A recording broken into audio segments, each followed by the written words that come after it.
অবস্থা 12টায় বেজে গেছে বন্ধুগণ। তাই আমরা বলছি আপনারা আদেশে কথা বলছে এই কিউ হলো আপনার কিউ আজকে দিনে দাঁড়িয়ে আমরা বলছি 28টার মধ্যে আমরা তো 28টা বলবো না, তুই একটা আমরা হাতে রেখে আমরা বলছি আজকের দিনে মহারাজের নেতৃত্বে 2026 সাল এই সাধারণ নির্বাচনে আমরা গণতান্ত্রিক পরিবেশে লড়াই করে 28টার মধ্যে 25টা আসন নিয়ে পুনরায় আমরা ক্ষমতায় দখল করব।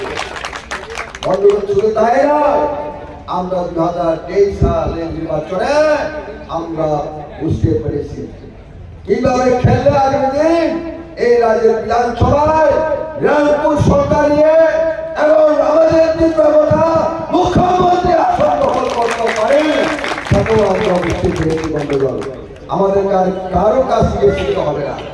মহারাজা পরিষ্কার ভাবে বলছে আমি মুখ্যমন্ত্রী আসনে আগামী 2028 সাল বিধানসভা নির্বাচনে লড়াই করে সেখানে আমি যাবো, কেউ বাধা করতে পারবো না।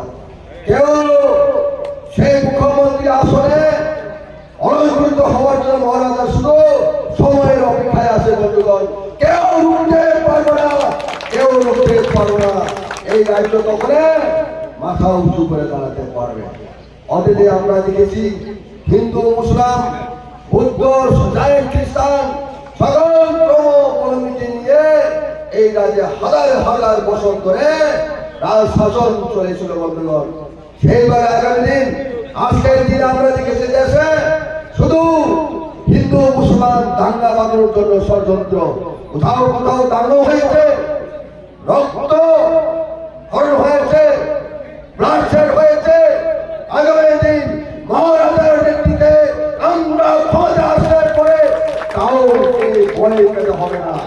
সমস্ত ধর্মাবলম্বী জনগোষ্ঠীরা মাথা উঁচু করে দাঁড়াতে পারবে। যার যার ধর্ম, যার যার বিশ্বাস, সেটা আপনারা আরো মাথা উঁচু করে আপনাদের সেই ধর্মকে আরো রক্ষা করতে পারবে। তার জন্যই আপনারা মনে রাখুন 2021 যে আমাদের এডিসি ইলেকশন হয়েছিল, আমাদের যে প্রার্থী ছিলেন বা আমরা যে ভোটে লড়াই করেছি, তখন আমরা সেই তীব্রমতা পার্টি একটা নতুন শুরু ছিল, সেই জন্য আমরা কিছু ভুল ত্রুটির কারণে আমরা জয়লাভ করতে পারিনি। যদি এই বছর ইলেকশন হয় আমরা পুরোপুরি তৈরি এবং 2026 সালে 26 বিশ্বনগর কলসি সিটটা আমরা মহারাজকে উপহার দিতে আমরা তৈরি। আমাদের একতাবদ্ধভাবে খানসা রেখে আমাদের লড়াই করতে হবে এবং মহারাজার যে আইডিওলজি, মহারাজ কি বলেছে, জাতি জনজাতির যদি সমান্তরাল উন্নতি আমরা চাই তাহলে এডিসি এলাকার যা আমাদের পাওনা, যে আমাদের ইলেকশন সঠিক মতো করানো দরকার সেটা করাতে হবে। কিন্তু আজকে আমরা দেখেছি কি, যারা বিজেপির নেতৃত্ব, যে মুখ্যমন্ত্রী হোক বা বিপিন দেব বাবুরা হোক, বিকাশ বাবুরা হোক, ওরা গ্রামে গঞ্জে ঘুরে ঘুরে বলছে কি এডিসিতে চলছে কারাপশন, লুটপাট। ওনারা একটা সবাই এক সময় এক কথা বলে যে আমরা এডিসিকে এত হাজার কোটি দিয়েছি, 8,000 কোটি, 10,000 কোটি, 12,000 কোটি। কিন্তু আমাদের দলের বিধায়ক রঞ্জিত দেববর্মা বাবু যখন বিধানসভায় প্রশ্ন তুলেন, সেই প্রশ্নকে ওনারা রিজেক্ট করে দেন। সত্যের সাথে লড়াই করার ভারতীয় জনতা পার্টির কোনো সাহস নেই। ওনারা শুধু মানুষের পাশে গিয়ে মিথ্যার প্রহসন দিয়ে ভোটে জেতার পরিকল্পনা। কিন্তু আমরা জানি